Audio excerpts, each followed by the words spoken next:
नमस्कार, शारदा डायरीज में आप सबका स्वागत है। सीमा मैडम, कोई आपसे मिलने आया है, अंदर भेज दूं? मैडम के पीए ने फोन पर बोला। ऑफिस बंद होने वाला है, इस समय कौन आया होगा?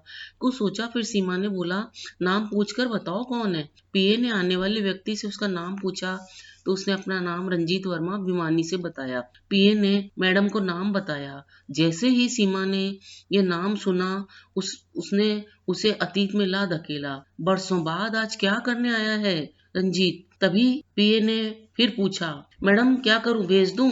सीमा बोली, इंतजार करने का कहो। सीमा अतीत के भटके मन को वर्तमान में लाई। सीमा के पिता के जाने के बाद बिजनेस पार्टनर ने धोखे से सारा बिजनेस अपने नाम करवा लिया। माँ घर में स्वेटर बनाती, कुछ घरेलू सामान पपड़ी मटरी बनाकर बेचती। इसी आमदनी से घर का खर्चा चलता। सीमा भी बच्चों को ट्यूशन पढ़ाकर कुछ आर्थिक मदद कर देती। उसने बीए तक पढ़ाई भी कर ली। अचानक माँ की तबीयत कुछ खराब रहने लगी। सीमा रंजीत के छोटे भाई को भी ट्यूशन पढ़ाने जाती थी। माँ की बीमारी में भी काफी खर्चा आ जाता था। ऐसे में रंजीत समय समय पर उसकी मदद कर देता। कभी कभी माँ को भी देखने आ जाता। आर्थिक मदद भी मौका आने पर कर देता। सीमा रंजीत के व्यवहार से बहुत प्रभावित हुई और रंजीत कब उसके मन में घर कर गया, यह उसे भी आभास नहीं हुआ। रंजीत भी उसे पसंद करने लगा था। रंजीत जब भी नजदीकियां बढ़ाने की कोशिश करता, सीमा शादी करने का कहती, तो रंजीत हर बार परिवार के न मानने की बात कहता। सीमा भी जानती थी कि जात पात के बाहर शादी करने का अर्थ है काफी मुश्किलें। एक दिन रंजीत ने मंदिर में शादी करने का प्रस्ताव रखा। सीमा को अपने प्यार और रंजीत की सच्चाई पर पूरा भरोसा था, तो उसने दोनों ने मंदिर में शादी कर ली। लेकिन अपने परिवार से यह बात रंजीत ने छिपाए रखी। इसी बीच सीमा की माँ भी नहीं रही। सीमा यह जानकर खुश थी कि रंजीत तो उसके साथ है। हो सकता है अभी जल्दी नहीं, कुछ समय बाद वह अपने परिवार को शादी के बारे में जरूर बता देगा। कुछ समय बाद रंजीत ने आना जाना बंद कर दिया, मोबाइल फोन भी उठाना बंद कर दिया। थक हार कर सीमा ने रंजीत के घर जाने का फैसला लिया।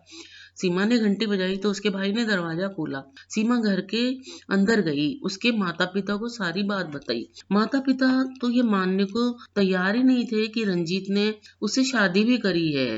रंजीत ने भी एक बार भी शादी का सच नहीं कबूला। सीमा ने रंजीत के माता पिता से अपने सुहाग की भीख मांगी, उनके पाँव में गिरकर गिड़गिड़ाई, मिन्नतें करी, पर कोई फर्क नहीं पड़ा। रंजीत के माता पिता ने उसके ऊपर कई लांछन लगाए। तभी वह मन में सोचने लगी, आज इतने टाइम बाद क्यों लौटा है रंजीत। वह यह सोच ही रही थी, तभी पीए ने उसे फोन किया। शाम के 7 बज रहे थे। तभी सीमा ने पर्स उठाया और बाहर निकली। कुर्सी पर बैठा रंजीत उसका इंतजार कर रहा था। एकदम उठ खड़ा हुआ। बुढ़ापा उस पर इस कदर हावी हो चुका था कि एक बार तो उसे पहचानना भी मुश्किल था। धीरे धीरे वह सीमा के थोड़ा नजदीक आया और फिर बोला, सीमा, मुझे उम्मीद तो नहीं करनी चाहिए, क्या तुम मुझे पहचानती हो? मैं किसी रंजीत भिवानी वाले को नहीं पहचानती। ठीक कहा आपने सीमा, मैं तुमसे माफी मांगने आया हूँ। मैं मजबूर था, परिवार के आगे हिम्मत नहीं जुटा पाया था। रंजीत ने गिड़गिड़ाते हुए कहा। सीमा ने कहा, अब हिम्मत आई है तुम में। पूरे 30 साल बाद व्यंग करते हुए वह बोली, इतने सालों मैंने बहुत सहा, शायद मेरे कर्मों की ही सजा थी। मेरी पत्नी भी मुझे छोड़कर किसी और के साथ चली गई और मेरा बेटा भी जो मुझे बहुत ही तकलीफ दे रहा है।